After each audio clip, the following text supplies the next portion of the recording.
So we're going to be reading a book called Drowned in the Name of Love. I'll read it from the top. The tragic murder of her father, the famed pirate king, and the revolutionary waves it left behind, bound Donna Balboa to a life of privilege within the oppressive walls of Tydia's court. For years, she felt trapped in the place she once called home, secretly breaking a forbidden law that keeps nobles from the shore and ships from the sea.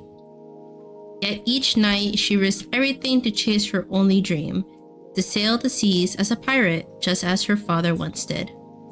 But the call of the waves is undeniable, whispering of something greater beyond the horizon. And after years of praying to the heavens, an unexpected twist shatters what should have been the most important day of her life, entangling her with the crew of a notorious ship and its infamous wanted captain. A captain haunted by a past that even the gods seem unwilling to forgive. And as their bond deepens, so do the nightmares and omens that threaten to expose secrets which could doom any chance at what Donna believes could be love.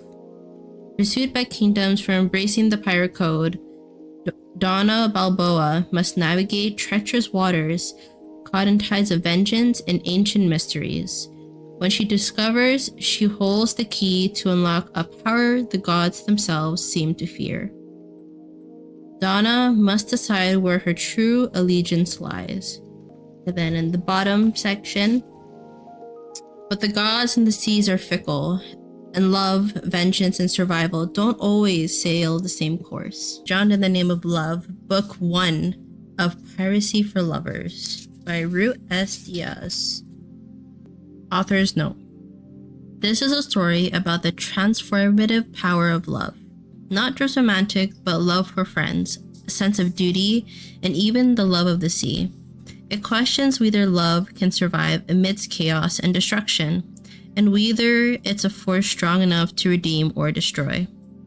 Like every book, this one carries a piece of its author, a big piece of me.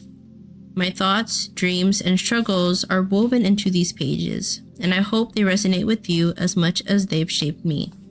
But above all, what I wish most with all my heart is that this story resonates with those who keep rising, no matter how many times the waves pull them under. With those who have been diminished for loving and feeling so much, so fully and so unapologetically. With those who, as children, hesitated to embrace the color pink, because the world told us there was no strength in it, but in truth it is within that very color where the truest bravery resides. With someone like Donna, the protagonist of this story, someone who embodies love, vulnerability, and inner strength in a world that often demands harshness and toughness, especially if you're a woman. I wrote this book for people like her, for those who struggle to fit into societal expectations of strength, especially in fantasy narratives where female characters are often expected to be strong, badass women, to be taken seriously. While that archetype is beloved and empowering in its own right, it doesn't always reflect the essence of every woman, especially those who find power in their softness and love. Donna represents a different kind of strength, one rooted in compassion, empathy, and the courage to love deeply, despite the risks. I crafted the story to show that even the most delicate hearts and souls can navigate epic adventures, face incredible dangers, and emerge stronger not by hardening themselves, but by staying true to their essence. There is a profound bravery and vulnerability, and in choosing love, even when it feels like an impossible risk. The book is for those who understand, who see themselves in Donna, and who needed her story to remind them that their essence is enough, that their vision of strength is just as valid, just as heroic. Ultimately, this is a story about finding one's place in a world where lines between right and wrong blur, where the heart must navigate treacherous waters, both literal and metaphorical, and where love becomes the compass that guides through the storm. My greatest hope is that this story reminds you of your own strength, the kind that exists in your tenderness, your vulnerability, and your love. Thank you for taking this journey with me. Thank you for reading The Seas Await. Wait, this is so sweet. Like, the author's note is so sweet. Oh my gosh. Okay. There's a quote right after that. In the union of wind and sea, There's a truth older than time. Love is the pulse of all things, never truly still, never truly quiet, and never ending in its return. It is a force as relentless as the waves and as fleeting as the breeze, yet it always returns to where it belongs. The Gods' Lessons on Love and Power. They're Chronicles of the Seven by the Romantic Order. But there is a map that the author does provide, like kind of get that imagery of where the world is, or the map is. Okay, so there's a manuscript right after this. This one is called The Codex of the Seven, told from the Romantic Order. This is a restored manuscript rescued from the burnt files in the cleansing of 1720 when the law of no-seas came into force. The original manuscript dates back to the beginning of time, after the War of the Seven Titans when the world was created. In the beginning, before the land took shape and the seas found their depths, there were the seven. They are the internal forces, the unseen hands that shape the world and the lives within it. They safeguard souls with their prayers and protect lives in exchange for the most precious offerings. May everyone be grateful to Ventus, god of the winds, the story bearer who commands every breeze and current of the sky, filling the lungs of every creature with breath. Thalassa, goddess of the nine seas, the ever-changing mistress of the ocean, whose depths cradle life and death alike, offering blessings or drowning. It is said that once she felt the worst of heartbreaks, which is why she now calls sailors to trade their hearts for the sea. Ralios, god of the sun, the giver of light, whose radiant gaze nourishes the earth, but whose wrath can wither the strongest of beings. Salkati, goddess of the moon, the silent watcher of the night, who guides the lost and reveals what is hidden in shadows. Her whispers can be the harbinger of truth or madness. It is said that during the War of the Seven Titans, Salkati granted Thalassa full dominion over the nine seas, allowing the goddess to command the tides at her own whim again.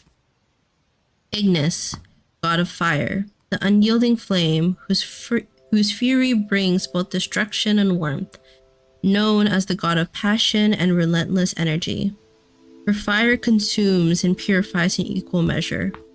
Romantic astronomers say that Ignis and Ralios once forged a peaceful pact, giving birth to the stars, spheres of fire that illuminate the night sky.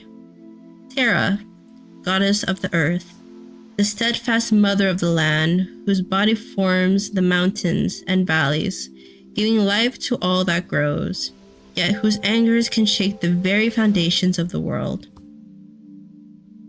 Mornatos, god of the death, the inevitable end whose touch no living soul can escape, yet in his embrace all are equal.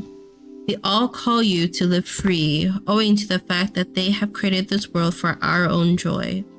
Serve them with reverence and deep affection, with passion and delight, with love and true belief, for they are the breath, the blood, the light, the shadow, the flame, the earth, and the end.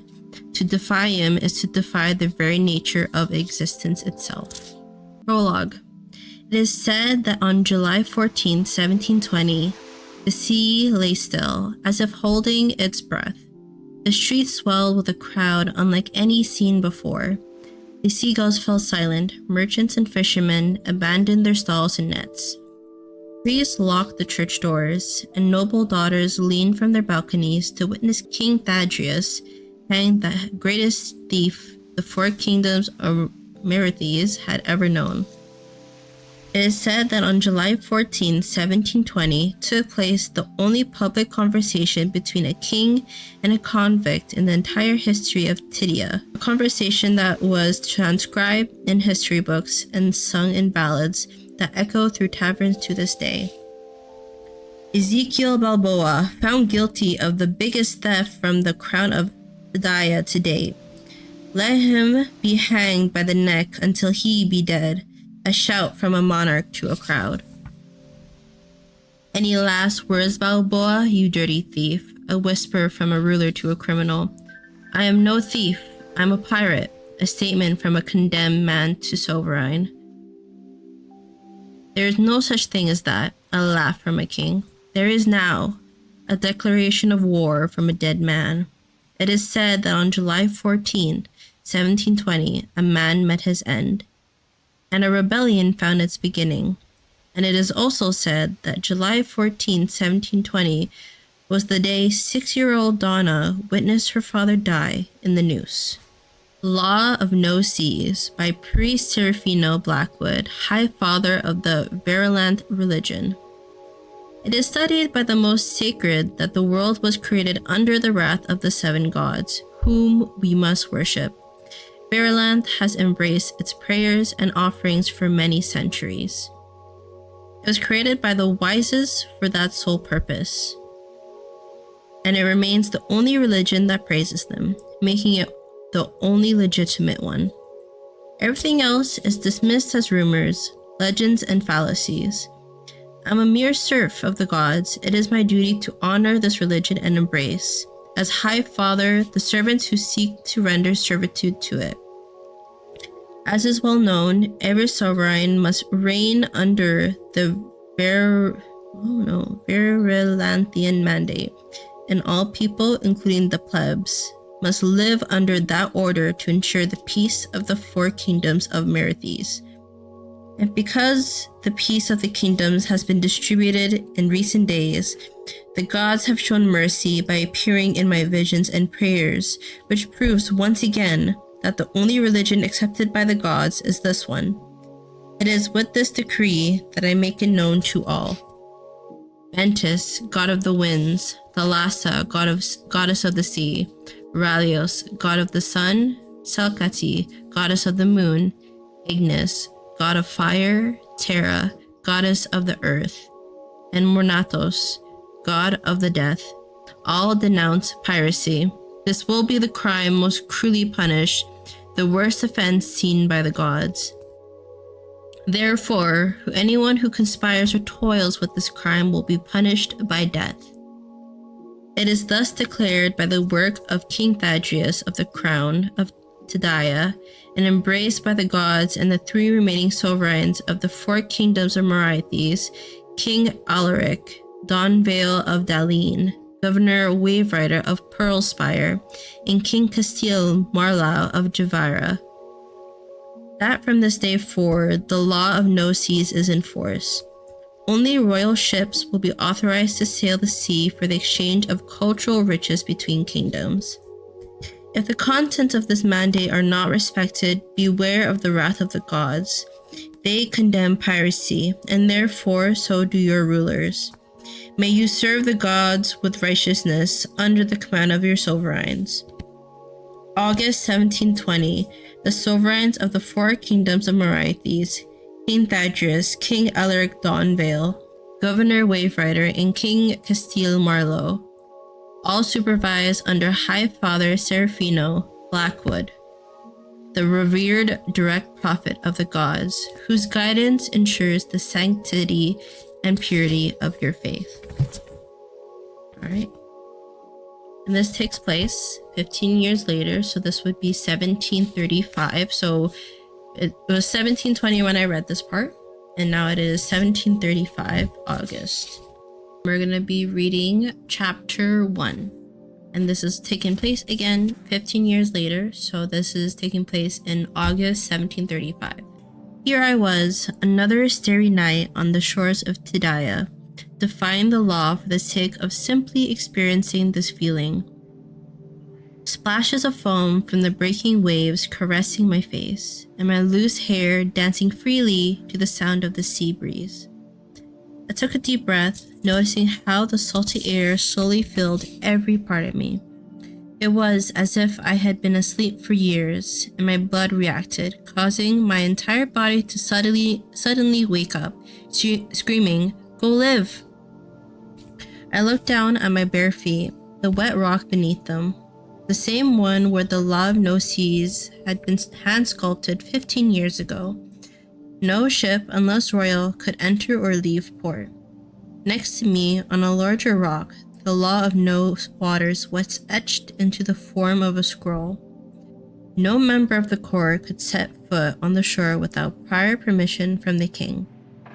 It was this that forced me to live like a criminal in my own land, just for wanting to feel this every night, just for wanting to dip my feet in the salt water, just for waiting on the shore, waiting and waiting every night for a ship to appear on the horizon, waiting for someone, something, anything, everything, and all of that would end.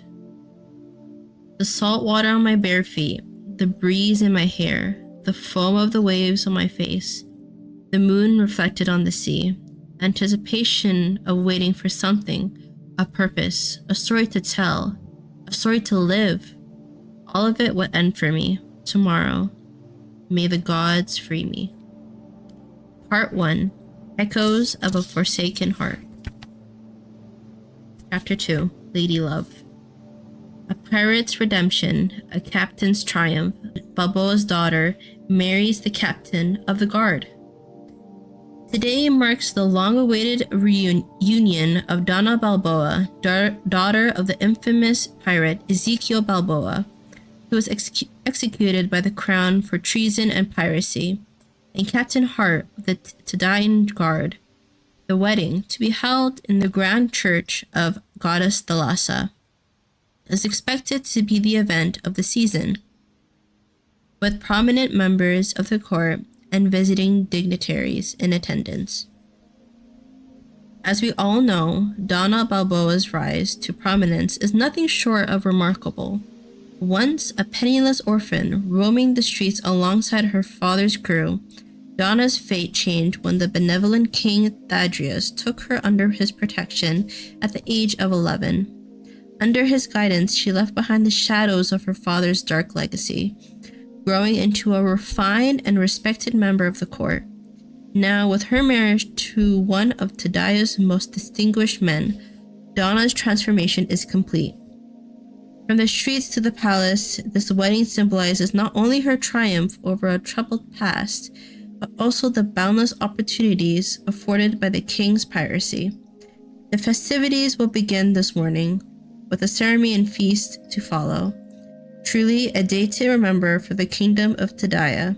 All hail our merciful King Thaddeus. I let the paper slip from my hands onto the bed. Sunlight spilled through the window, illuminating the words as if they were meant to be some kind of divine blessing, a way out. I stared at them, but all I felt was the weight of my name printed across the paper, and the buried truths hidden between the lines. Where was it written that when my father was murdered in front of me, I remained motionless on my knees, watching his lifeless body hanging from the rope? How I had to chase the crows from his corpse, me, not their so-called merciful king. I wasn't written that Amos, my father's second in command, took me in with his crews and kept me alive for 5 long years. 5 years without sailing. 5 years living as convicts, hiding from the crown and the terrible fate awaiting any pirate caught on land. It was Amos who fed me when there was nothing to eat, who trained me to become a skilled archer, as if teaching me the bow could tether me to land. But no skill could silence the waves call in my heart. A call that shaped who I was now, a girl who loved the bow and arrow, but much to the misfortune of many, also the sea. It wasn't written who I had been in the 6 years before that. When my father was still alive, the name of the kind old woman with the sewing shop who cared for me while my father sailed, the vile phantom, across the seas. How she taught me to sew, to love the art of clothing, and how every stitch hid a tear of longing for the sea. No one wrote that I only met my father once when I was 3. That my first memory of him was a hug, his green eyes, a color green I searched for in every face without knowing why, and his voice, promising that the next time I saw him, he'd take me on his ship, that we would sail forever, and how that said, promise next time, I was 6 years old, and he was hanging from the gallows.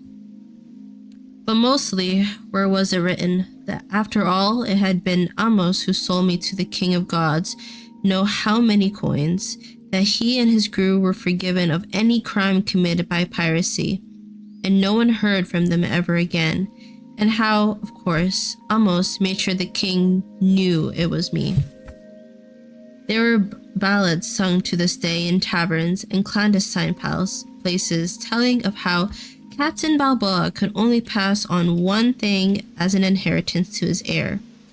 A secret heart-shaped birthmark that no one had ever seen on him.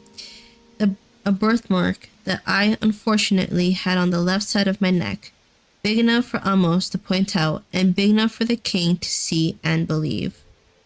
Legends and some scriptures said there was an island shaped like a heart beyond the end of the world reef, in the pink waters of the Sea of Sundered Hearts, called the Heartbreak Harbor, in which, if you offer the most precious things you owned, precious enough to leave you in endless heartache, in return, you were blessed with the protection of Thalassa, the goddess of the sea.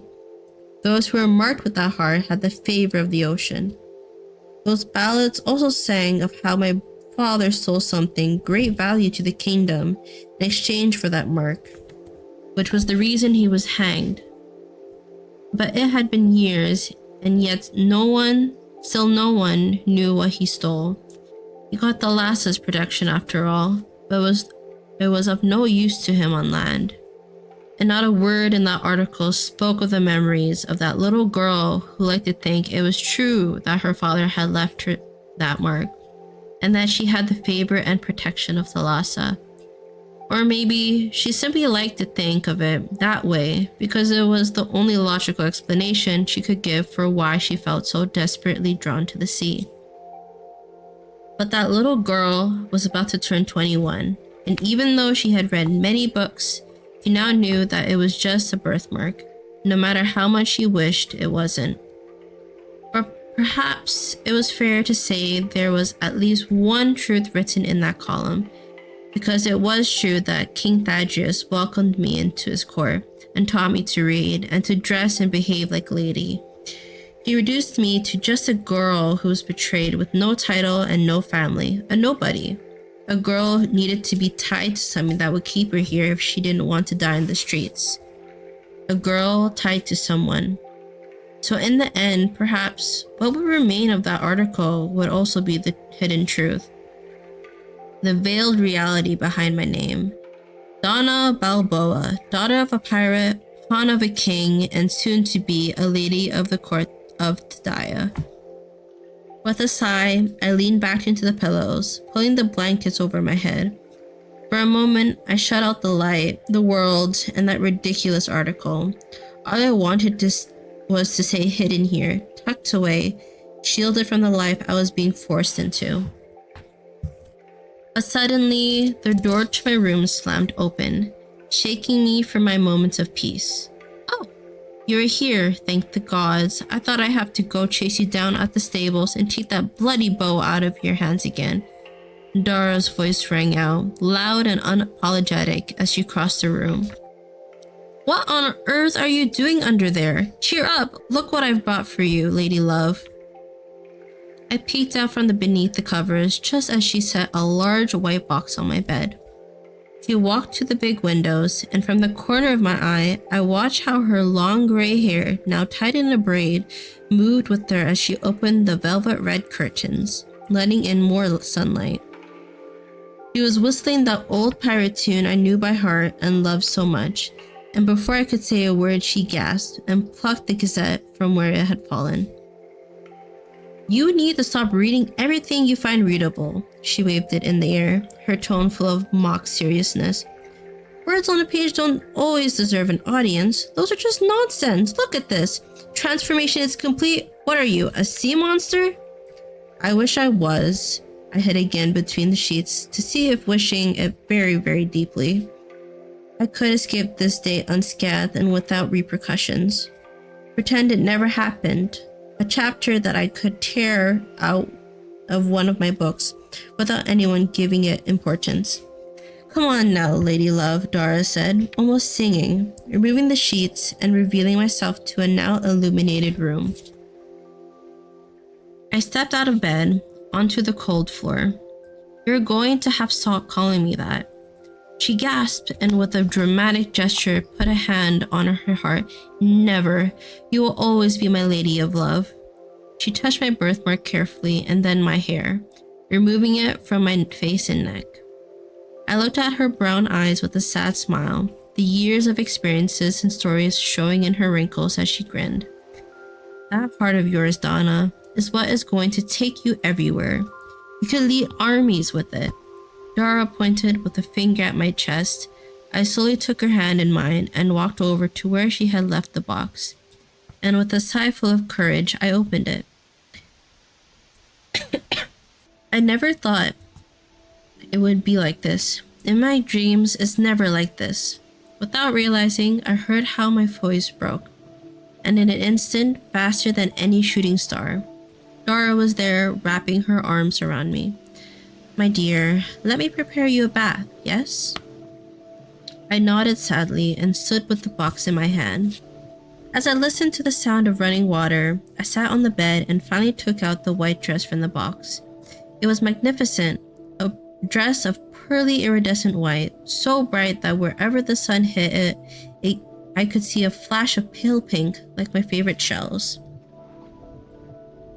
The long train that swept the floor with 2 layers of ruffles was held to the torso with a very light pink corset with 2 little bows at the sides, and then of course, the wings. The back of the corset held 2 feathered wings, symbolizing those of an angel. Because that was all I was to them, the daughter of a punished demon turned into an angel by the crown. A reminder not to forget to whom I owed my life, who picked me up from the streets and welcomed me into his palace, knowing well that I was the daughter of a criminal. A reminder that I belonged to the king, who saved my life by turning me from a demon to an angel, from a pirate to a lady. I was nobody here, a charity case, a political act. The orphan pirate whom the king would save from the streets once again by granting her the title of the Lady of the Captain of the Royal Guard. Not even a lady for myself, but someone else's lady. A political act indeed, a wedding, a pirate's redemption, a captain's triumph. In the warm, aromatic water of the bathtub, I couldn't stop thinking about how I could continue living this life without that union. But there was no way out. The king had already made it very clear to me that if I turned 21 and remained in his court without a husband, without any purpose, he would be forced to banish me. How could I keep seeing Dara every day, keeping my beautiful dresses, my books, keep practicing my archery without anyone telling me a young lady mustn't, and my nightly escapades to the sea, gods, especially the sea. Once I was officially bound to the crown, I wouldn't even be allowed to think of it.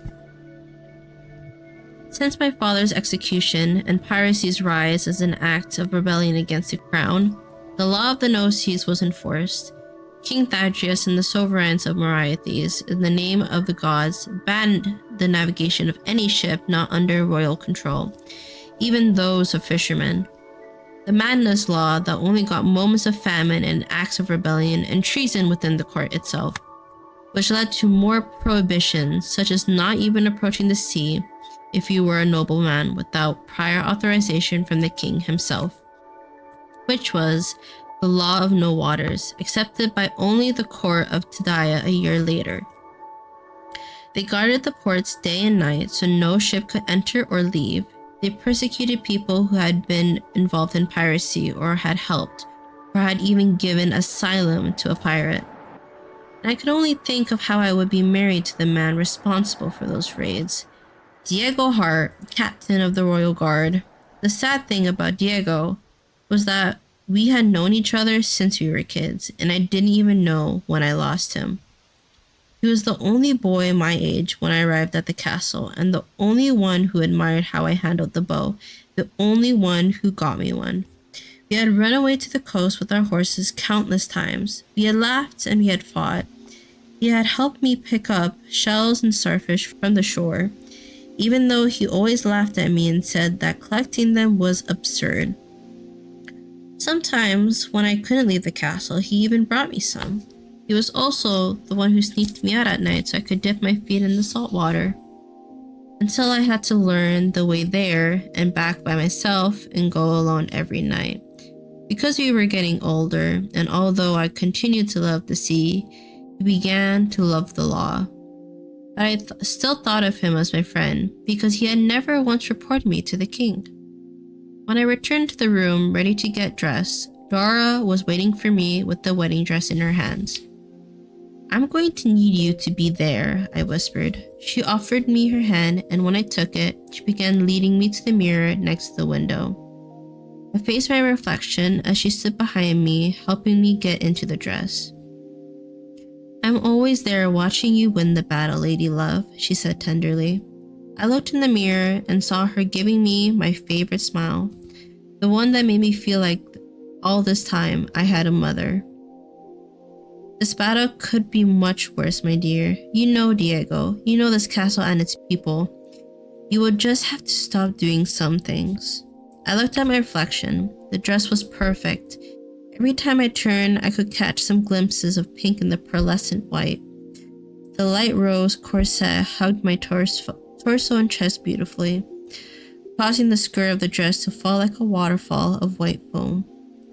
My shoulders were uncovered since the little sleeves fell halfway down my arm, and with my long, coppery brown hair, I really thought I looked like a wave breaking in a sunset sea of light, pinks and blues. The wings were a little heavy, but they made the dress look majestic. They were not high or rigid, as if they were ready to take flight, but rather flexible and drooping along the skirt of the dress, as if they were tired from having flown too much. And it made me realize how much I detested that something whose meaning I despised could seem so beautiful to me.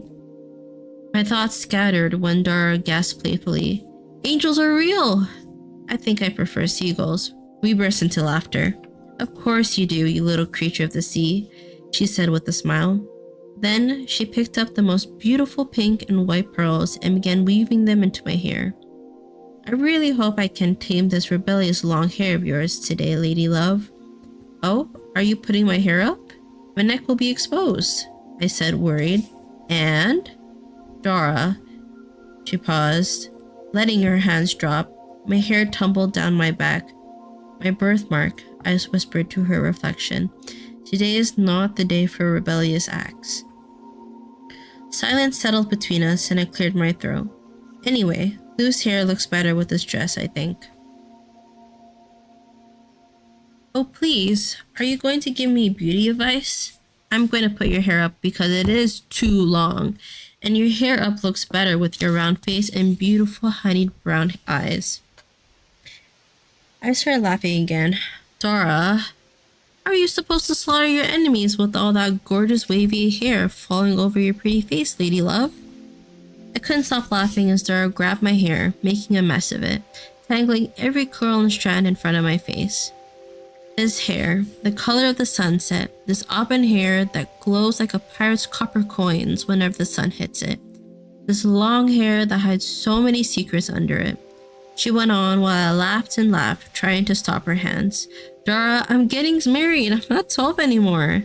She stopped, then catching her breath while she smiled and carefully removed the hair from my face. "Exactly, lady love. How on earth are you going to kiss the handsome captain of the guard with this hair all over your face?" she said, her voice getting heavier, as if she was holding on to some weight. And with that, she took a brush and began to comb my hair. My expression changed. Her tone suddenly made me nervous. I was looking at her through the mirror, how she carefully tied my hair up and chose the pearls lovingly, as if each one was designed for a specific strand and had a purpose.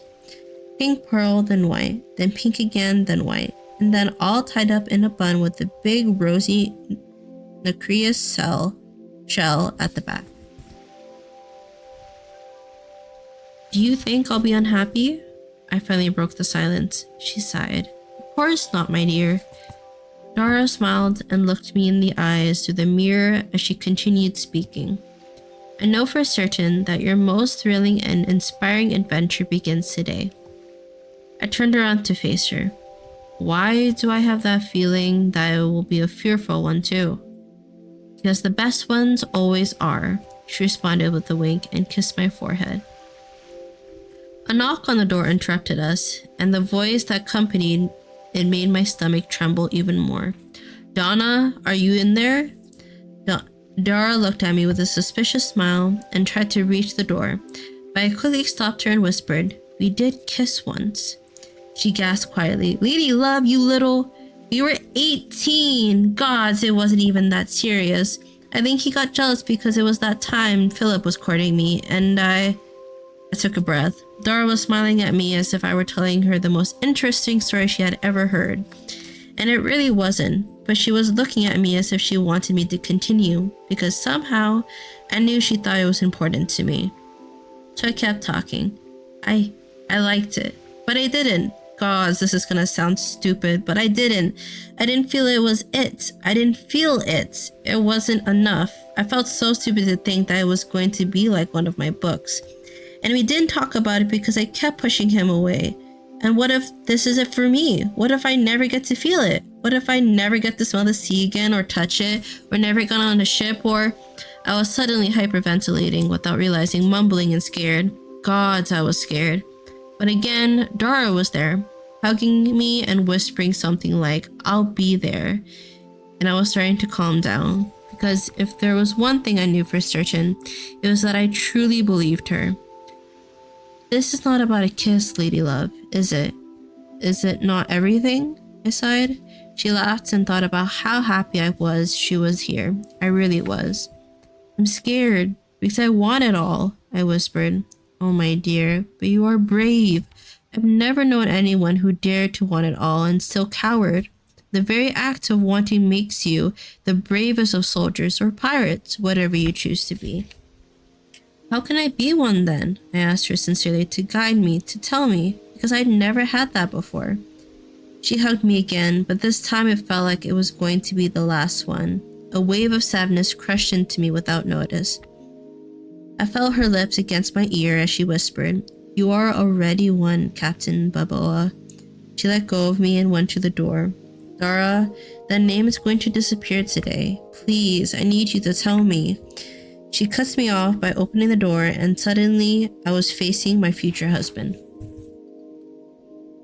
Oh, wow. That was a really interesting chapter. My goodness, my goodness, my goodness. All right, so we're going to be on chapter 3 now. I'm actually instantly hooked. Oh dear. We're going to continue. We're going to be on chapter 3 now. An arrow to the heart.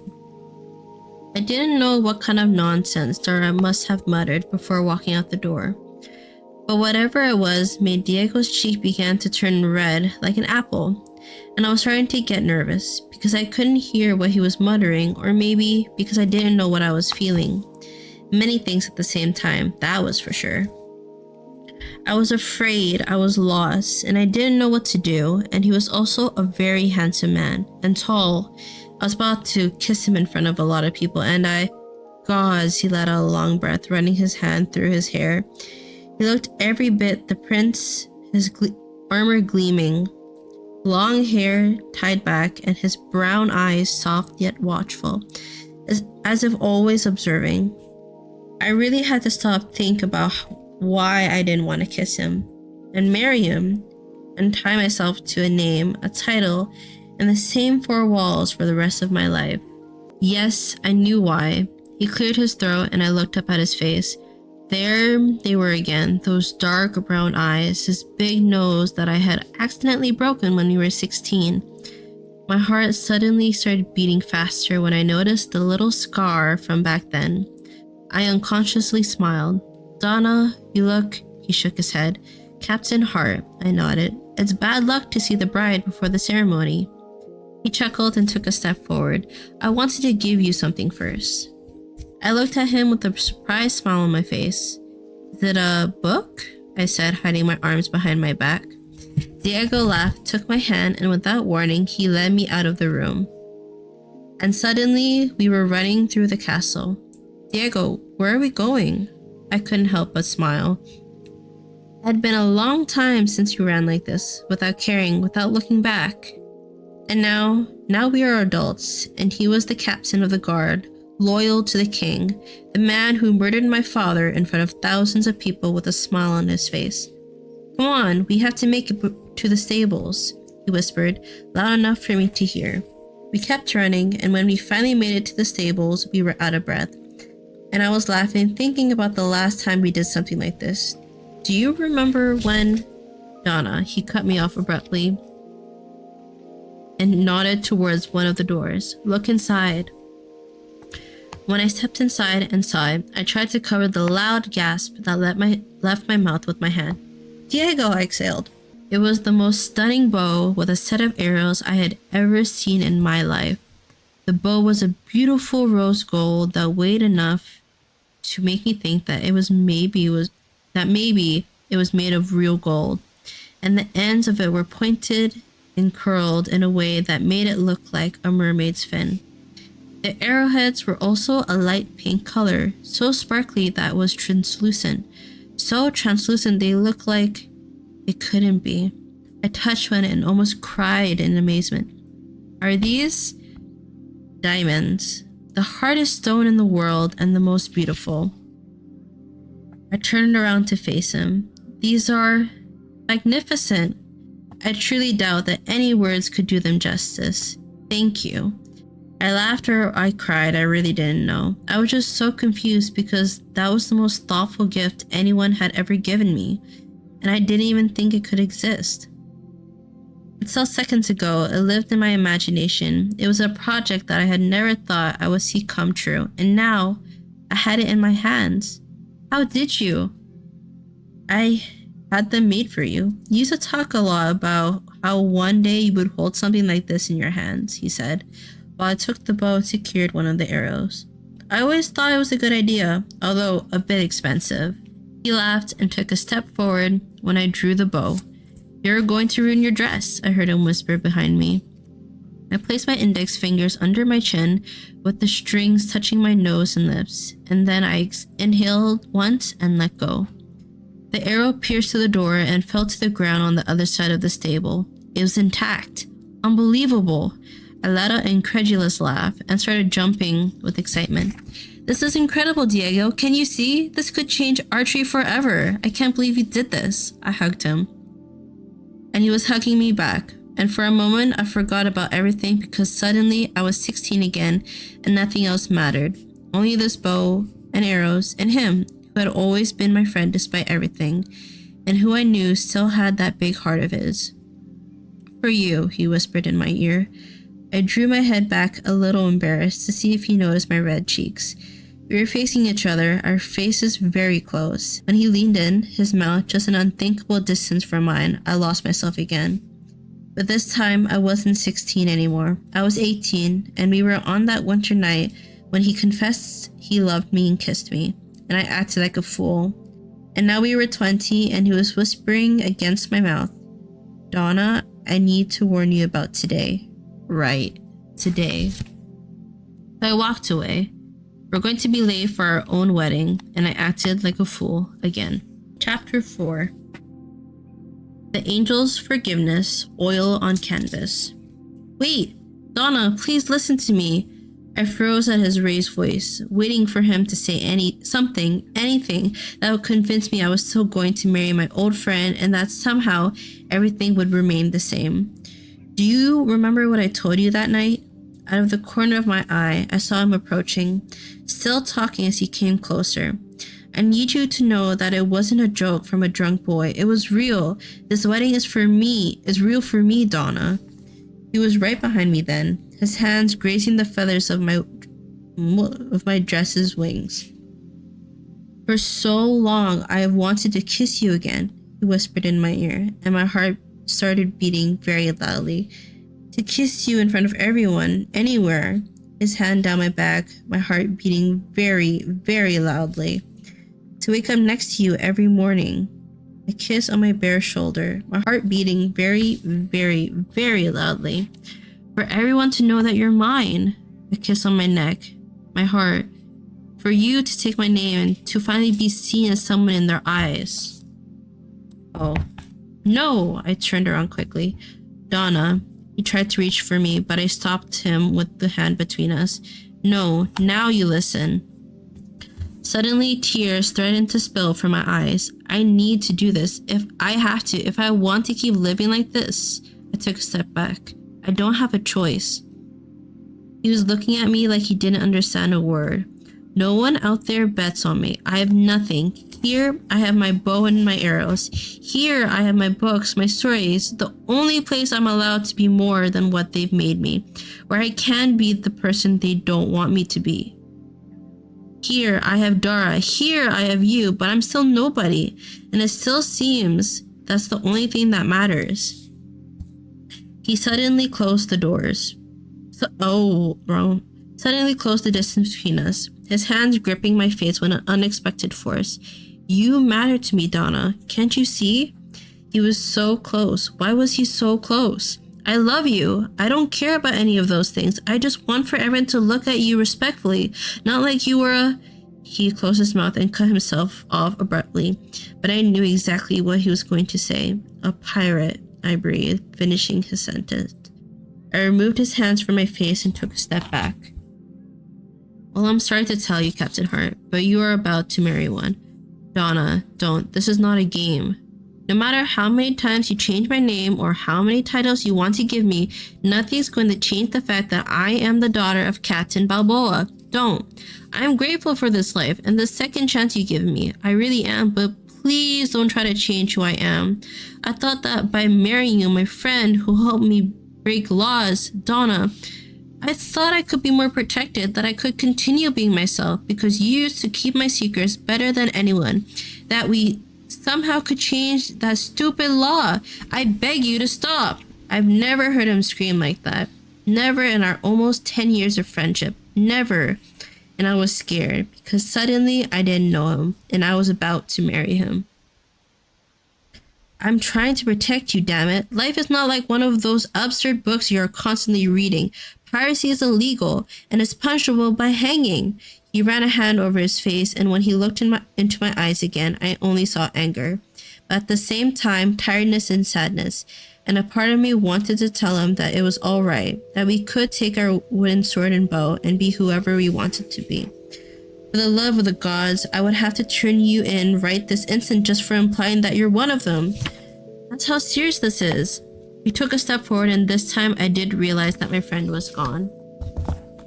This is the real life, Donna. We're not children anymore. We haven't been for a long time. And he said it so carefully that I had to stop and think that maybe he was right, and I had to open my eyes. Perhaps it was true that I had nothing left to live for that I was condemned to sit and watch ships sail without me. Royal ships, because pirates will not live to tell the tale. And maybe he was right after all, because that should be a better fate than death. Donna, he said my name so lovingly that I had to look up at his extended arms. He wanted to hug me. After everything, he wanted to hug me? Maybe he did love me like he said. Maybe this was a romantic love, and I just needed to put a little effort into it. And maybe I needed to start right this instant. So without thinking, I stepped forward and let him hug me. The sharp tang of metal and the sweet scent of freshly baked bread reached my nose, and I suddenly remembered how much he used to enjoy forging small swords and baking. How happy he once was. Maybe we can get you put on the Royal Navy Council? Yes? Have an important seat at court with all you have read and everything you know about ships and ties. I'm sure they will not hesitate for a moment to let you have a chair in the council. He comforted me. I took a breath and let it out, but I am still a woman. Not any woman, Lady Hart. I removed myself from his embrace and looked at his face. He smiled so pure that I had to smile back. And perhaps he was right, and my fate was to be Lady Hart. So I nodded, and he smiled even more, and began to touch my cheek very gently, and then my nose. I closed my eyes because I felt like I needed to do something. In the darkness of my closed eyes, I felt his thumb on my bottom lip. And maybe he said something, but I didn't hear it because all I could think of was how I was about to become Lady Hart from the court of the Crown of Tadaya, a complicit in ending piracy. "I'm going to kiss you now," I heard him whisper with my eyes still closed.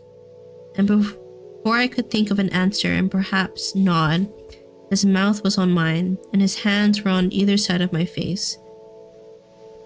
It was nothing like that winter night. It was abrupt and urgent, as if he knew I was about to try to escape. And maybe he needed something from me to let him know that I was prepared to be Lady Hart, that at least I was ready to try. So I seized the collar of his armor, pulled him closer, and kissed him back. All I could think about was how, in just a few moments, I was going to be tied to this man for the rest of my life. That I would have to renounce the sea for this kiss every single day. And suddenly, a breath of cold air ran through my body as the sound of a slow whistle woke me up from my trance. I took a step back very quickly to put distance between us. The angel's forgiveness, oil on canvas. A voice cut through the silence, sharp and fluid like the wind carving through the sails. Diego was immediately drawing his sword and putting me behind him, using his right arm as barrier. The voice laughed, as it was a sound woven with both bitterness and sweetness, like grapes kissed by lemon juice, that I found myself helplessly drawn to the figure that was leaning against the door. Man. "Oh, please, don't tell me you've never seen that painting." The figure raised his arms like he was surrendering in the middle of the battle. An angel fallen from heaven, clinging to her earthly knight, forgiving all his sins committed in war. "You must know that one." The man tilted his head, laughing again. "Rief Trane? Renaissance. No, very talented fella. I was lucky enough to play a game of cards with him once. Of course. I didn't know who I was up against until he..." "Who are you?" Diego's voice cut through, sharp and commanding as he leveled the sword at the stranger. The laugh echoed the stables again, and I was starting to get very frustrated not being able to see his face. Shadows and darkness covered it in such a perfect way that it seemed he had studied the light and was in that same spot deliberately for a reason. The clicking of a tongue accompanied a sigh. "No need for that, mate." He leaned even closer to the door, and all I could see were some old boots and a long coat he was wearing. "I only came here to celebrate a wedding, like everyone else, I assumed." He lowered his arms.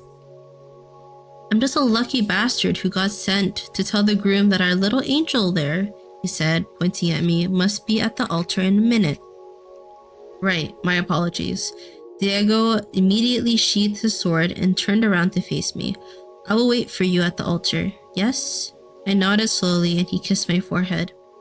And then he was gone, and the hysteria was suddenly there again, because it was all going to happen in a minute. And I truly thought I had it under control. "Having second thoughts, love?" The man tilted his head, and a ray of sunlight hit one side of his face, revealing blue eyes. Then he winked, and I noticed an immense scar above his left eye. I frowned, thinking about how I had never seen anyone with that scar in the palace before. A burst of curiosity hit me, and in an instant, I was lost in one of my books, feeling that familiar urge to know what would happen next, the need to turn the page. "My dear, in the name of the gods, where were you? The king is waiting for you to walk down the aisle. You know he cannot be made to wait." Dara suddenly appeared, grabbing me by the arms and walking me to the palace. The king? King Thaddeus was going to walk me down the aisle? In front of everyone? I looked around to see if I could make sense of anything that just happened, or if everything had just been a projection of my imagination. But when I looked back, the man was gone, and so were my arrows. Right. Chapter 5. One Prayer Away from Heaven. "Apologies, Your Majesty. She needed some finishing touches," Dara said, breathless, as we reached the church door. King Thaddeus stood there, arms crossed, waiting. As always, he was draped in bright fabrics, favoring floral prints, and of course, atop his head sat his golden crown, its rubies catching the light. But the way he clutched his long black fur cape made me uneasy. Or maybe, at this point, I was just imagining things. Or perhaps, deep down, I really wished for something to happen. You can excuse your maid now, Donatella. His gaze swept over Dora, slow and dismissive. Before I could open my mouth to say something, Dora was hugging me, whispering in my ear. Listen to me carefully, lady love. Always go where your heart points. It is your compass. You are destined for more things than you think. I was on the verge of tears when she touched the shell and at the back of my hair, the same one she had placed there earlier to hold it tight, not letting a single strand come loose. This is my wedding gift to you. I frowned, confused, as she stepped back. Then she took my hand, kissed it softly, and whispered, Go get what's yours, lady love. And then, so quickly, she was gone. I stood frozen, unable to move. King Thaddeus cleared his throat before taking my arm, linking it with his. Her name is Dara, I said, and mine is Donna, not Donatella. My stomach twisted, maybe because I dared to speak to the king like that, or maybe because Dara's word felt more like a farewell than a promise to stay forever. I closed my eyes, took a breath, and in the darkness, I wished. As it turned out, I wasn't strong enough, so please, if someone could help me, some god, any god, please. Please, I whispered, barely realizing I had spoken as the church doors opened. A beautiful melody greeted me, along with a sea of unfamiliar faces, and as the king and I entered, the guests rose from their seats. When I looked up, I saw Diego waiting for me at the altar, and in that moment, I felt like I was going to spend an eternity walking down this endless church. I looked down at the red carpet beneath my feet and took the first step forward. Please, I whispered again, believing it so fiercely that even my trembling nerves seemed to conjure voices in the silence of my mind. The battle starts now, lady love. Donna is a name you were given by a thief, the king said quietly, just for me to hear as he walked in unison. That name will not be heard in this court anymore, because it reminds me of your disgusting father. This is not only a wedding, today you are reborn. My body went frigid, and I froze, unsure of what to do next. Keep walking, lady love. I kept walking with the sound of the violins and my eyes on the floor. We can show you the entire kingdom that a person can be redeemed for their sins. That piracy is a disease that can be cured. He looked at me then, at my dress and wings, with a pretty face and a few reading lessons, as is your case, of course. Smiled with malice, face forward. But the message is what matters, is it not, dear? I am very merciful, Sovereign, because I could have hung you next to your father and you could have died like the demon, but instead I exiled it with all of them pirates and made you the angel. We were halfway through the church when I felt tears threatening to come out of the corners of my eyes, so I looked up. Maybe to see if my father could give me a strength to say something, or at least just enough to keep moving forward. Hold on just a little longer, lady love, just a little longer. The majority of the church ceiling was painted in frescoes about battles against piracy, and as we kept walking to make it to the aisle, I could see it all, every detail. Pirate ships sinking in the sea, pirate flags gnawed and dismantled by waves and royal cannons, shining treasures sunk to the bottom of the sea, but above all, an open sky and a beautiful entire blue ocean to be discovered. With my head still tilted to the ceiling, I closed my eyes and again I wished. It was broad daylight outside, and the colored lights from the stained glass windows shone in my closed eyes, making prayers look more beautiful and hopeful. And maybe, just maybe, if I opened my eyes, my wish could be fulfilled.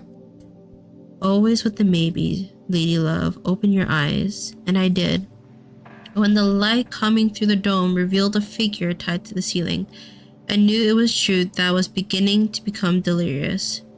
but I tried to focus on it again because that part of me, the one that had read so many books and lived so many stories, told me that I was right, and that was indeed a person hanging on a rope from the church dome, and it was descending and descending and descending, and it was a male figure now. The long leather coat and very old boots, he kept descending. And then a pair of blue eyes and a scar above a left eye. It couldn't be. It can, lady love. He pulled a knife from one of his boots and then he threw it. Straight at me, so fast. Prepare for impact, lady love. And finally, a sigh of pain. And with my mouth open and eyes teary, I looked down to find a knife in my stomach and blood on my white wedding dress. Oh, what? Wait, what? Wait, what? Wait, what? Wait on a second. What? I thought I was gonna save her, not hurt her. What? Bro, we're 5 chapters in. We're 5 chapters in. What? Chapter 6. A single simple tear. I fell to my knees, my hand clutching the knife. This was real. I was dying. Gods, I must have been dying because all I knew was pain, indescribable pain, and the sounds of screams echoing around me. And blood, so much blood, and I was gasping for air because I needed it, and I didn't have it. I closed my eyes slowly, still on my knees in the middle of the church, on my wedding day, with the knife buried in my stomach and blood soaking the dress of my dreams. This was all I knew, and pain, so much pain, and no one was coming? Please, was someone seeing this? Open your eyes, lady love. Screams and clashing steel filled the air, but one voice rose above them all, the voice of Dara screaming. You must take her to the sea! Take her to the sea, Captain! Open your eyes, lady love. Now! Take her to the sea now!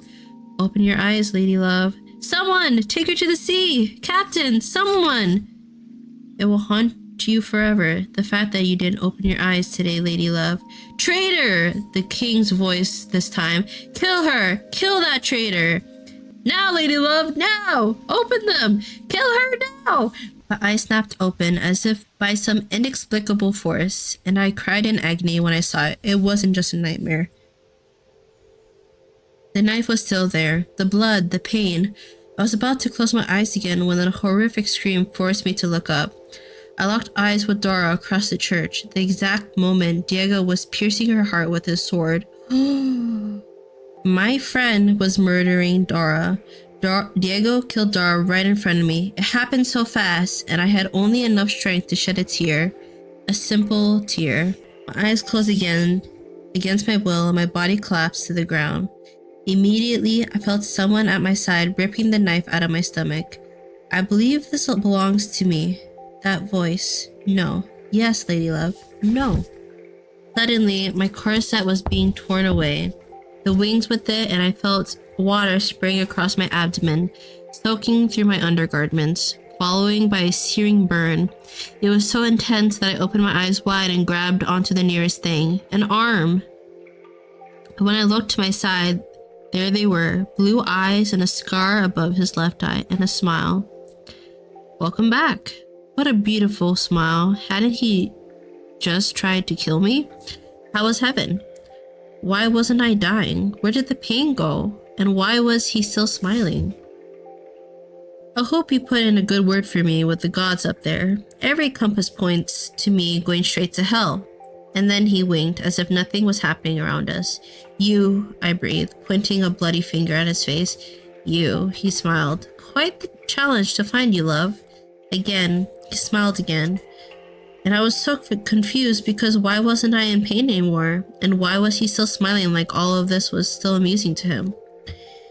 Pushed my finger away with his hand as he continued saying, as much as I love a good introduction, we need to leave.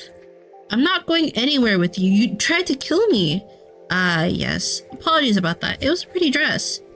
He suddenly seemed to snap back to his senses, looking around at the chaos of the battle still unfolding. I still didn't comprehend what was happening, but then he grabbed me by my arms and lifted me up.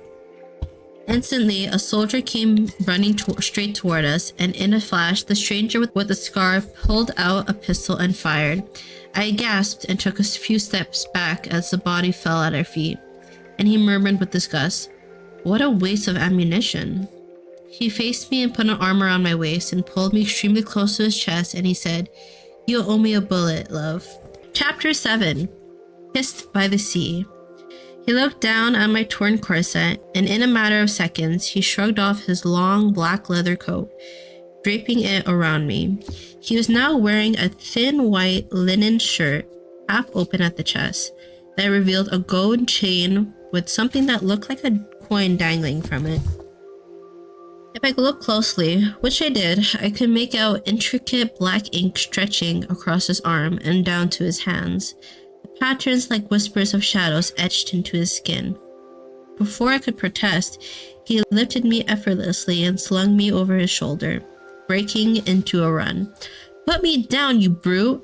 "Donna!" It was the voice of Diego. He was screaming my name and running straight towards us, his sword still dripping crimson red, and suddenly realization hit so painfully, as if someone was gripping my heart, trying to squeeze out all the blood that was left in it. He killed Dara with that sword. He killed her so crudely, and he just stood there, clutching the weapon that ended her life. "No!" I started screaming with all that force that was still in me. I had to go to her. Maybe she was still alive. "Get me down!" I kicked him with my arms and legs. "I need to get her. I need her. Please, Dara!" I cried desperately. "No, Dara, please!" I screamed with everything I had left. Everything. I couldn't contain my sobs. What if that was the last time? What if I never saw her again? No, I couldn't. But when I opened my mouth to scream for her again, a moan of pain escaped my lips instead.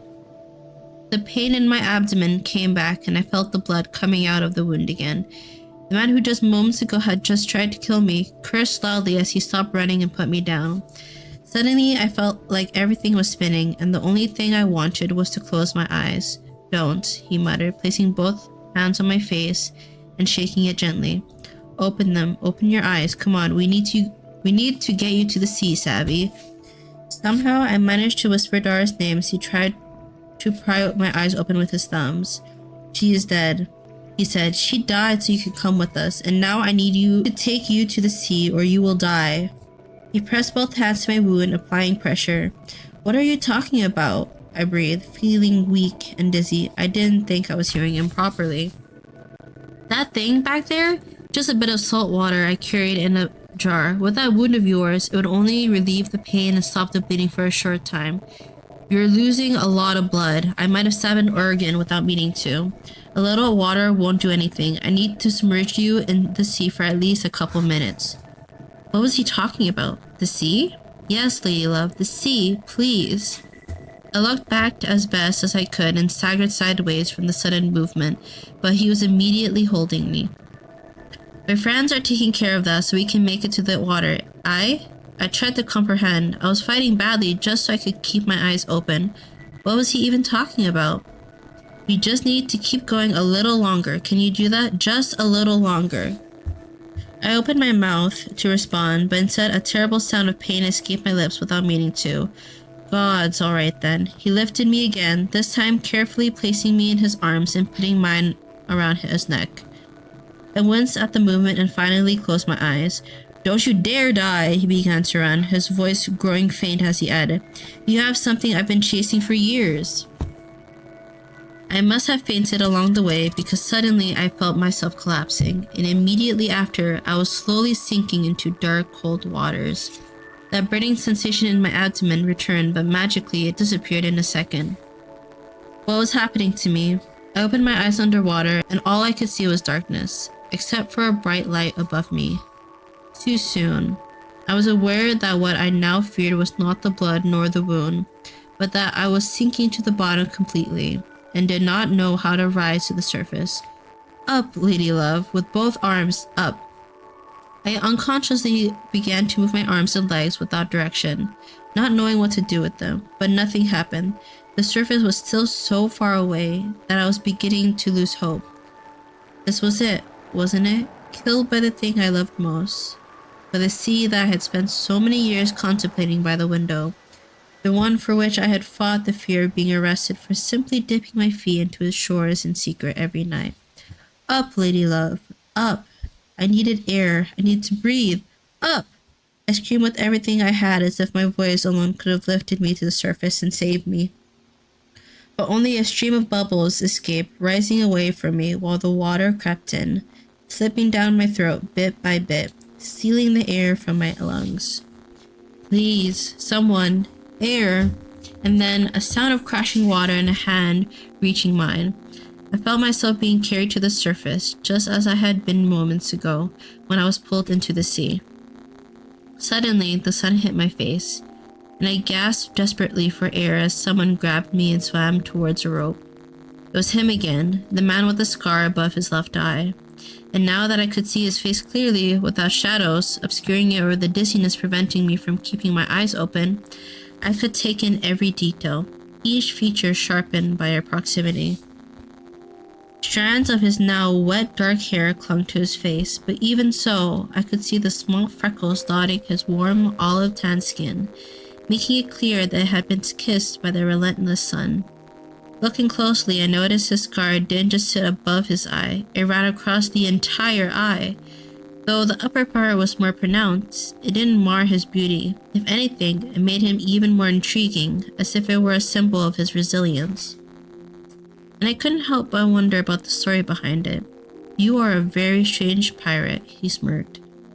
Because he spoke, I found myself staring at his open mouth, surely searching for air after the effort of swimming. His lips were a reddish pink, and drops of water trickled down his short beard that went from mustache to chins to sideburns. And of course, it was beautiful too. Or maybe it was just the fact that I hadn't been this close to many mouths in my life. Or I had simply swallowed a lot of water because I was no longer thinking anything but nonsense. He reached to the rope with his right hand, and with his other arm, he grabbed me tightly by the waist. The rope began to move forward, and when I looked ahead, my mouth and eyes opened in their own accord when I saw where the rope came from. I sighed in surprise. Rising ahead like a dark omen, a ship loomed over us, its blood-red sails billowing against the pale sky like a storm's warning. It was somehow small, but it looked almost too grand, too powerful, its hulking mass casting a shadow over the water, an imposing, majestic predator waiting for its prey to come closer. And as we approached, I could see it was a single-masted sailing vessel with 10 cannons, probably very fast for its size. When we were close enough, I could see that the figurehead was a wooden mermaid with white wings already worn out, but the color of the green tail was still noticeable, and no flag was hoisted. I was being pulled by a stranger to a ship, and yet beneath the fear tightening in my chest, something else stirred, an undeniable pull, as if it called to me, just like the sea called me every night from the shore. We are going up now. His voice drew my attention away from the ship, and I turned to face him. He smiled when he noticed my mouth still hanging open, and I quickly shut it, not wanting to reveal that this was my first time seeing a ship up close. I nodded because, yes, of course, all right, we were going in. I was about to set foot on a ship for the first time in my life. Would you mind getting my hair out of my face? We're going to need my eyes, he said, smiling. Not knowing what to do, I removed my right arm from his neck, leaving the left one so I could have some support and not sink, and moved away the hair from his forehead, with the wet black strands of hair no longer in his eyes. I could see the full depth of their blue color. They were a light shade of cyan, but it somehow held a deepness to it, intense and unwavering like the depths of the ocean. And I immediately remembered something I read in a book about people with blue eyes having an ancestor who lived near the sculptor's sea. And I thought of how lucky he was for having a story and carrying the ocean in his eyes. The painted black lines above them made some tiny dark spots in his pupils stand out, like turtles swimming in a crystal clear sea. He was still smiling as if we were being pulled up, and as the sun hit his entire face, something shiny caught my eye. He had a small gold hoop earring in his right ear, from which a little white pearl hung. And just in case any doubt lingered, as my feet touched the deck, and I saw 3 men dressed in what were clearly not royal uniforms, I knew. My heart began to race because it knew too that I was on a pirate ship, and what was most disconcerting was that I was fully healed and fine. Glanced down at my wet, torn white dress, stained with blood, and I did my best to cover myself with the black leather coat the stranger with the pearl earring had given me earlier. I coughed a couple of times and tried to catch my breath. Before I could ask what was happening, the man who a few moments ago had stabbed me in the stomach with a knife and then saved my life took a few steps back. Tilting his head to the side, he looked at me up and down before fixing his gaze on my eyes. He then extended his hand, and immediately one of the other men handed him a tricorn brown leather hat. Not breaking eye contact and still smiling, he placed it on his head and said, "Captain Calico Pierce." Oh, I instinctively looked up towards the dark red sails on the mast. So this had to be. Welcome aboard the Rebecca, love. Chapter 8. Captain Calico Pierce.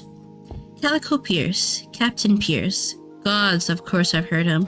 I've read about him, how he left behind 3 of the fastest royal ships in the entire fleet, escaping with nothing but this little vessel, the Rebecca.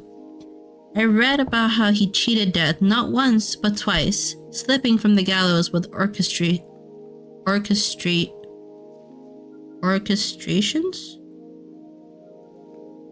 So brilliant they could only be called legendary. I'd read how he saved Mad Rackham himself, the most feared pirate of the 9 seas, by pretending to be the executioner, and no one doubted of his identity until he took off the hood. And instead of pulling the lever to send Rackham to his death, he'd thrown 5 knives, each one hitting its target, taking down 5 guards in a single breath, creating the perfect distraction, allowing Captain Rackham to escape the news and live to terrorize the seas another day. And I had also read how he was the greatest art thief piracy had ever known. Legend said that he had a secret island of unknown location where he kept every piece of art he had stolen over the years, just for his own amusement, like a personal museum. All those years reading about his legends, hearing songs about him, and I never imagined he would look like this. A towering figure with eyes that captured the soul of the sea and the clarity of the sky, with a piercing gaze only interrupted by a scar that slashed across his left eye. A mark of battles fought and survived.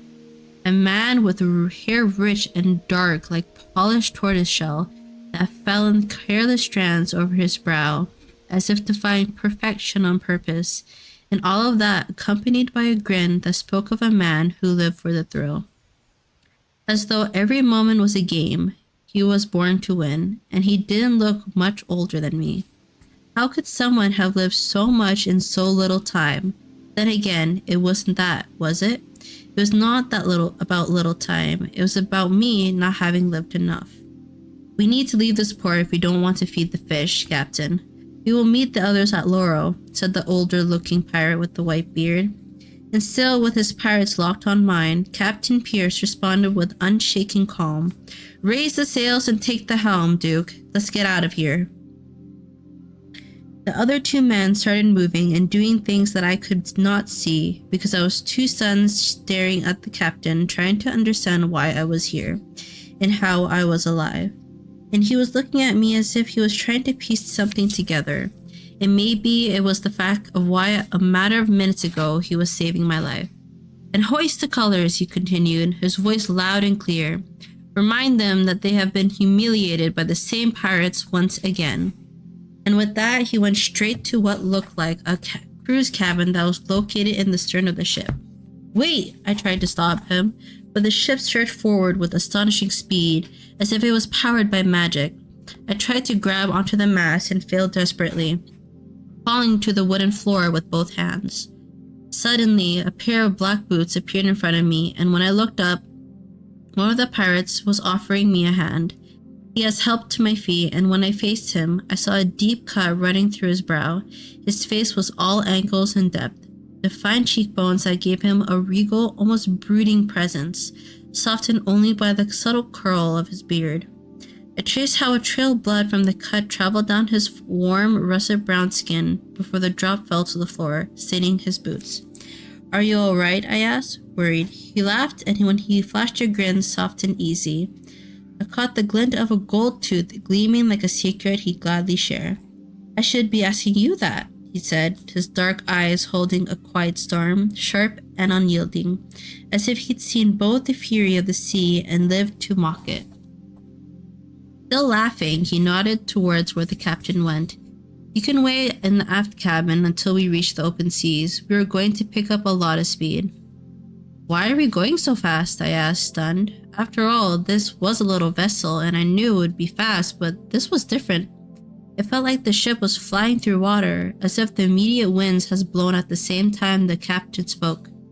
He looked at me confused, as if me not knowing the answer to that question was odd. "The Rebecca is the fastest ship on the 9 seas," he looked up at the red velvet sails. "Those were a gift from Ventus to the captain." "Ventus? The god of the winds? These sails had the favor of the winds?" "Pardon?" I managed to breathe out with my head up, still facing the sails of the ship. He chuckled again, grabbed me by the arm, and started walking, heading us to the stern. "We will arrive to Laura at midnight." He must have seen me too confused, because suddenly he was explaining how they were a crew of 8 members and that we were heading to some island called Isla Loro to get the others. I had read about the small secret lawless islands too, but about how they lived under an anarchic system, free from punishment and prejudice, no man's land. While we were walking, the pirate at my side started pointing to the others. "That sea dog at the helm is old Duke. Has been at sea too many times to need an introduction, I fear." He smirked playfully. "He is the second in command." As we approached the helm, my gaze locked onto the man steering the ship, Duke, his face worn and weathered like the wood of the ship itself. I could tell carried the weight of countless storms and salt-ridden days. His skin was deeply creased, leathery from years of under an unforgiving sun, and his features were shadowed beneath the brim of a wide black hat. Long strands of salt-kissed hair fell from it, streaked with the gray of age, yet his presence commanded power, steady hands gripping the helm as if he were an extension of the ship itself. His eyes, through pale as the distant skies, still burnt with sharpness and purpose, a fierce blue that could cut through murky mist. He must have very good stories. Aye, if you want to speak hours hearing him talk, ask him about the tattoo on his back, he responded with a mischievous smile. "That handsome fellow over there is Ephraim Barron," he said, pointing at the man who was tying the knots. He looked like perhaps was in his late 20s, with long blonde hair and a red handkerchief tied to his head. As if he noticed we were looking, he faced us and smiled with a nod. I could now see his light brown eyes, and now his bronze skin was decorated with red ink drawings all over his torso and arms of something that, from here, I could deduce were tentacles. "Show off," the pirate next to me muttered. "He never wears a shirt. You should get used to that," he sighed. "The gods know I haven't yet." We continued walking, and because I noticed something in that last statement of his, I looked at his face and saw something like shyness as he looked down and cleared his throat. "And I'm Jonah, the one with the fake fang made of gold." He winked and then whispered, "I always say I had a fight with a great white shark, but the truth is I ate a lot of sugar when I was a little boy." I laughed and offered him my hand when we reached the door of the cabin. "So nice to meet you, Jonah. I'm Donna." He shook my hand with a laugh. "You are a very strange pirate, Donna. So I've heard." Jonah opened the door to the cabin, and I watched how he took a few steps back, nodding behind me as if telling me to get in, and then he approached Ephraim to help him with the knots. Determined to find answers, I entered the cabin. Every corner was illuminated with the yellow light of candles and the little sunlight that came in through the small windows.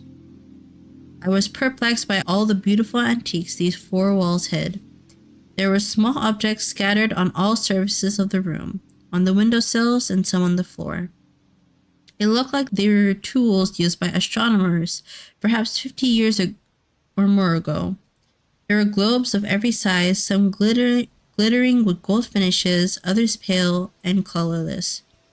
As I drew closer, I couldn't resist the urge to trace my fingers over them. Some depicted the 9 seas, complete with islands, reefs, and even tides. Details I had only ever read about in banned books and had been taught were mere myths. Those globes, I remember from the palace lectures, were called romantic globes. Anything tied to the 9 seas, the forbidden islands between the kingdoms, or the tales sung in ballads and written in poems belonged to what scholars now call the Romantic Order. Those who studied the stars and ties beyond a royal obligation, who believed in divine blessings and dreadful curses, and sea creatures and treasures hidden beneath the waves, those who wrote, painted, and crafted maps and globes inspired by such wonders, were the so-called romantics, and once I counted myself among them. I believed in everything. I wanted everything, but I still dreamt every night for it to be real. I still begged the gods to give me something, anything, so I suppose deep inside I was still one of them. I was still that girl who dreamt. But of course, King Thaddeus made sure there was no trace left of absolutely anything related to the Romantic Order. Books, scriptures, and maps were burnt, and I could only get a couple of them smuggled when I was 13. So perhaps those globes have been replicated merely for decoration, while the ones depicting only the 4 kingdoms of Merithes were the ones truly in use, the official ones, or so they claim, the ones without color, the ones I was made to study in the palace, the world of 4 kingdoms divided by 1 ocean, 1 sea, not 9. In the south, the sunny and warm kingdom of Delane. In the east, Pearlspire, the kingdom of colors, opportunities, and artists. In the west, the kingdom of coves and the bluest waters on the entire globe, Javira. And in the north, the largest, the kingdom of vile sovereigns, unjust laws, prohibitions, and executions. And mine, Tadaya. It was a different kingdom before, with music in the streets and merchant ships constantly entering and leaving the port to exchange new wealth from other kingdoms. But I never knew that reign because I was born in the Tadaya of today. As I looked at my surroundings, I could see that the walls were adorned with paintings about the sea. They were all dark and gloomy, about storms and shipwrecks, but there was one that immediately caught my attention. It was a fairly large painting, at least larger than the others. In it was a shore of pink water so crystalline that if you got very close to the canvas, you could see that what was really pink was not the waters, but the sand underneath. And when my gaze fell on the small plaque fixed to the painting's frame, I smiled knowingly, because of course it was The Heartbreak Harbor, Oil on Canvas, 1730. This was an anonymous painting from 5 years ago. You like it? I immediately spun at the voice that came from behind me, accidentally dropping one of the globes to the ground with my arm. It broke in 2 pieces, and I had to take a step back to lean on something and not lose my balance again. I'm truly sorry, I didn't mean to, I said, facing Captain Pierce. He was sitting in a leather chair, with his boots up on a big table full of maps and ink blots and letters. His face showed indifference as he raised his eyebrow, looking me up and down, and then to the floor to the mess I made. Forgive me, I insisted, as I bent down to pick up the broken pieces. He finally got up from the chair with a sigh that even from down here I could tell was one of annoyance, and crouched under the table. He was now next to me, both of us kneeling on the wooden floor of the cabin, me trying to gather the pieces and him studying me as if he still couldn't figure me out. What kind of pirate doesn't know how to swim? He said, picking up a broken piece from the floor. Apologizes? He grabbed another piece. Not once, but twice? Another piece. And bends down to clean what they accidentally dropped? Another piece.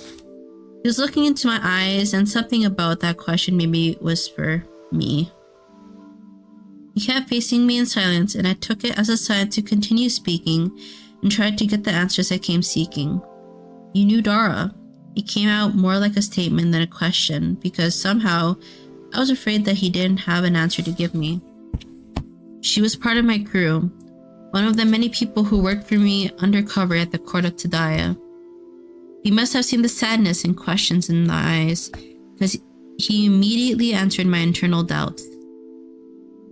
She couldn't tell you because otherwise both of you would have ended up dead. I looked at the floor at the broken pieces in my hands, as if they were the ones I needed to fit into the puzzle I was trying to solve. Can you please tell me what is happening? I breathed out with a teary eye. Dara was looking for a specific map that we knew King Thaddeus owned, and I have wanted for years. When she finally found it, she told us there was no way to get it out of the castle unless we all went in.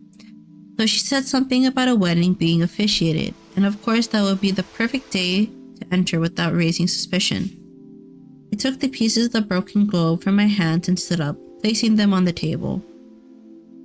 Dara told us that the bride was the daughter of an executed pirate and that she would give her the map, but the only condition that I would bring her with us. A map? Dara didn't give me anything. I got up from the floor abruptly. We were at opposite sides of the table now, looking at each other as if we knew exactly that we were craving different things. Him a map and me more answers. You have something that belongs to me, I believe, he said, smiling, extending his arm across the table before me. I looked down at his open hand and thought how to take advantage of the request. Why didn't I die in that church? I asked him seriously. He let out a laugh as he dropped his arms and began to walk around the table slowly. You really don't know, do you? As he approached me, I had to raise my head so I couldn't keep looking at him in the eyes. You don't remember us stepping onto that island? Is that how it works? He tilted his head and moved even closer. What are you talking about? I took a step back. The Heartbreak Harbor, he whispered, trying again to close the distance between us. What? That is how you lived. The sea saved you. The Lhasa saved you. I shook my head as I took more steps back. It couldn't be. That was a legend. It couldn't be true. It is, Lady Love. What was happening? That's why I threw that knife at you, and that's why I carried that jar of seawater with me, he said, still approaching. My back hit the wall. It was the perfect distraction. Hit the target next to the king, focus all the attention on him. Captain Pierce stepped forward and leaned his arms on the wall behind me. Now, where is my map? He demanded. Dara knew? She told you? Why didn't she tell me? He shook his head in disbelief. Of course she told me. The real question here is, how did you not know? Because it's a myth, I said fearfully, pushing him off me. It is not true. It wasn't supposed to be true. I kept hitting him in the chest with my hands until he suddenly took both of my arms and put them behind my back. How could you not know? Is that how it works? Is that the real heartbreak? The Lhasa trades your memories of the island for her protection. Get off me! I began to moo, desperately trying to get my arms out of his hands, moving my head from side to side. Suddenly, his face shifted in disbelief, and releasing my arms, he whispered, You. With his right hand, he took my jaw and moved my face, carefully exposing the left side of my neck. You are Balboa's daughter, he chuckled with a questioning smile. That is why Dara wanted me to take you with us, is it not? You must know. He moved my face again so he could look at me, and then he asked, How do I get to the Vile Phantom? Chapter 9. Fire. I froze. What? He released my face and crossed to the other side of the table, riffling through the letters and pages in search of something. His expression was one of desperate hope. His eyes revealed a hungry shine as if he had been starved for a long time, and now had before him a banquet with the best delicacies of all the 4 kingdoms. Where? He said, placing one of the maps on the table in front of me. Point where? It was a map of the 9 seas with islands that divided the kingdoms. The Heartbreak Harbor, Widow's Reef, Swan Rock, Isla Loro, the Raven's Perch, the End of the World Reef. Everything was in there. This was a romantic map. Where did he get it? It was your father's ship. You have to know where it is hidden. I shook my head. They left. I've never seen that ship. They? Who's they? My father's crew. I lived with them for some years after my father was killed and before I was handed over to the crown, but I never set foot on that ship. The king gave me his pardon and they were never heard from again. He slammed his fist on the table in frustration. I have never seen that ship, I whispered again, as if by stating it many times I made him believe it was true. Where is the map Dora gave you? She didn't give me anything. Liar. It's the truth. She didn't tell me about a map. He took off his hat and placed it on the table. The movement caused the strands of the fringe of his black hair to fall like rivers of ink over his forehead, stopping just above his eyes, covering the scar. Think. He must have said something. Think. I looked at him confused, not knowing what to do next. Don't let her death be in vain. A sudden wave of sadness hit me. She died for this. Whatever this cause was, whatever this was, it must have been something big. I refused to believe she died for nothing. I tried to remember what she last told me, but I couldn't figure out what it all had to do with the map. You are destined for more things than you think, she had said to me just hours ago. What was it, Dora? Captain Pierce kept looking at me like he desperately wanted to see what was going on inside my head.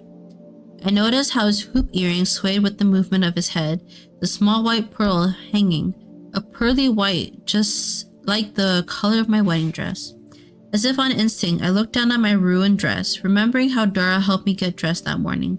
Maybe she hid something in it. I took off the black coat the captain had previously put on me and began to search with my hands above my dress for any sign of something hidden. A lump, anything. He looked at me with a raised brow. Is it in the dress? I took off my shoes, but there was nothing there. I kept looking and touching my hips, my torso, but I couldn't find the tiniest clue. Higher, lady love. What? I went higher, touching my neck, but I wasn't even wearing necklace. Higher, lady love. Higher. I touched my hair, which was still tied up despite everything, although some curls had escaped free, and again I remembered what she told me this morning. I really hope I can tame this rebellious long hair of yours today, lady love. Oh, are you putting my hair up? My hair? This long hair that hides so many secrets under it. My hair, I said, taking off the little pearl she had put in it. Your hair? The captain asked, confusion in his voice. I started throwing the pearls at him from across the table, see if he can find something. He began to catch them with his hands as best as he could while he muttered, from a pearl? I kept going and going until I reached the bottom and touched the shell. This is my wedding gift for you, the pink shell. I took it off and my hair fell all over my back. I pulled the shell in front of me, up in the light with both hands, and saw something written inside. Piracy is for lovers, I said, reading it out loud. Captain Pierce stared at me stunned and dropped the pearls to the floor. He immediately walked around the table and took the shell out of my hand with an incredulous laugh. What does it mean? I asked, excited as if I had been part of the mystery, as if I were now part of the adventure too, part of Dora's plan. Just something Dora used to say, he chuckled. His voice carried a hint of sadness. She teased us, saying pirates are the only ones foolish enough to believe in the impossible, that we guard the myths, embrace the incredible, and keep the history alive, passing it from mouth to mouth, weaving our exploits into songs and legends. She always said that to truly follow your heart is the bravest act of all, and that, in her eyes, made you one of the three things, a madman, a romantic, or a pirate. He paused, looked at me with a grin, and then added softly, or all of them at once. I was looking at him in complete wonder, with unmeasured happiness, thinking that they also met the same Dora that I knew, that her memory was not only safe with me, but with them too.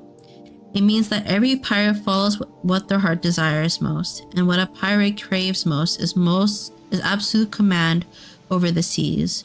And such power can only be granted by a specific goddess on a certain island, on one from which only a single pirate ever returned, and only one ship in all 9 seas knows the secret of the round trip.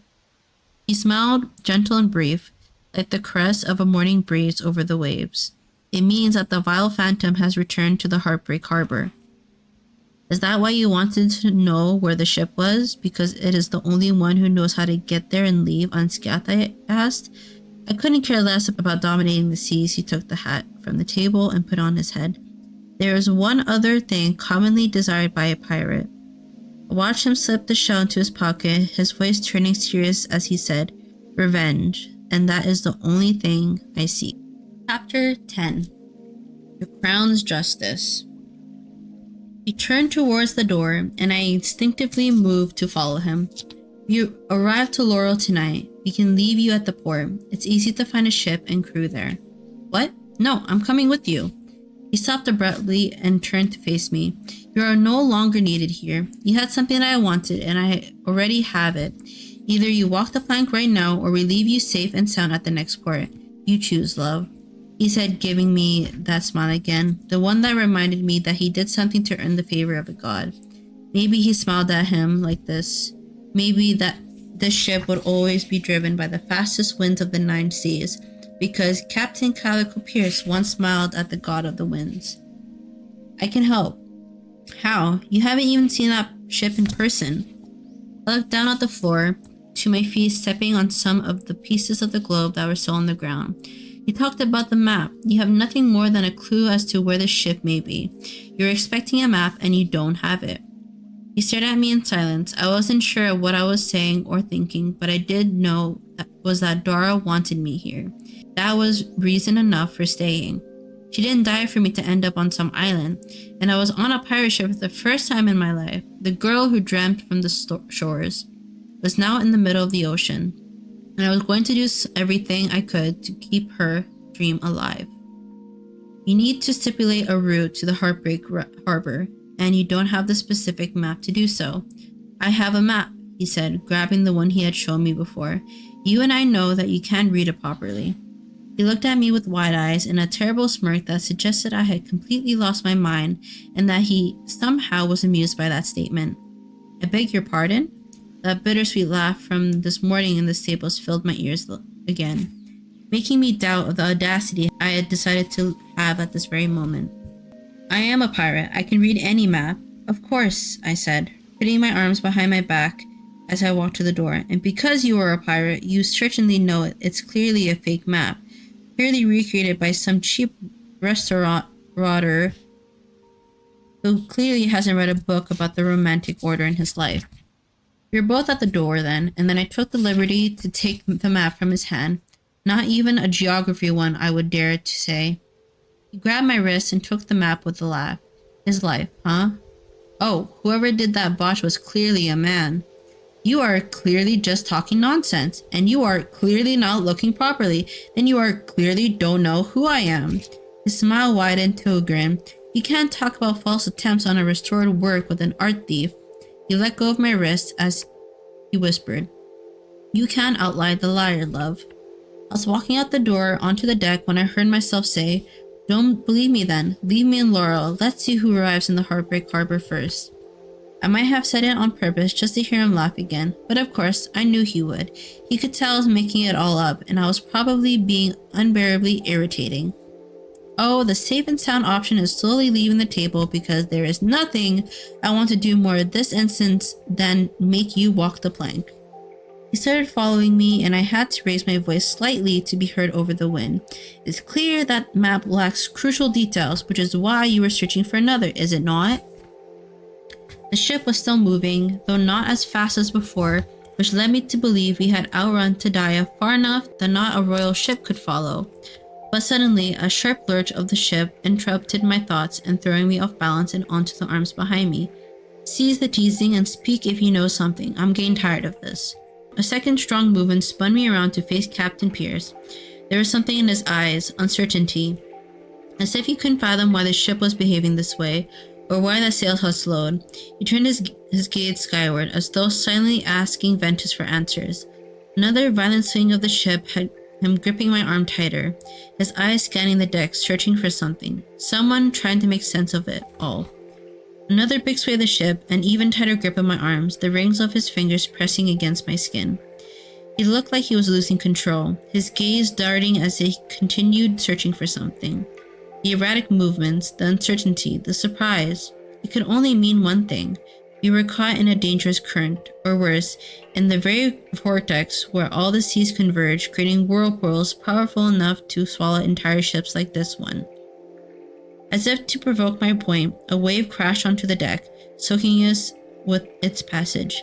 This is the answer, Lady Love. I'm giving you the answer. What? I keep hearing that voice, but I never gave it too much thought. I assumed it was just in my head. A product of fatigue or nerves. Maybe memories of Dara lingering in my mind, something I had created unconsciously to keep her with me. A way to not feel so alone or scared. But lately, that voice had becoming something more. It was the only thing offering me answers. Almost like a guide leading me forward. Another crash of a wave. Lady Love, you know where we are. You know it, and he doesn't. The currents, I said out loud above the movement. The Captain Pierce looked suddenly at me, with eyes open and full of questions. Your map does not have the romantic currents or tides. He frowned and something in his face changed. I could tell he wanted to say something, but for some reason was holding it back.